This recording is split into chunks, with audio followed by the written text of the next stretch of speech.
If your school uses Canvas and you and your students have a Canvas account, then you can sign in with your Canvas credentials. Click Account Sign In and select the Canvas icon below. A window will pop up from Canvas asking you to validate your Canvas credentials.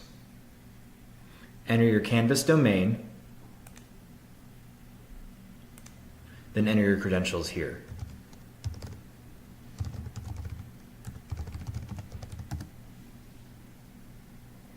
Authorize the publisher content login,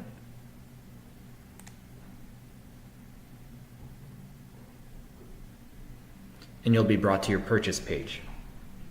Once done, your account will have been created and you'll be signed in. Be sure to sign in with this method whenever you want to access your product. Be aware that if your school has purchased products for you to use within Canvas, you will log in with the same method by clicking the Canvas icon and entering your Canvas credentials. By logging in with your Canvas account, the product portal will be aware that you are a teacher belonging to the school or district that has purchased the product. More information about accessing products that were purchased for you can be found in the link below.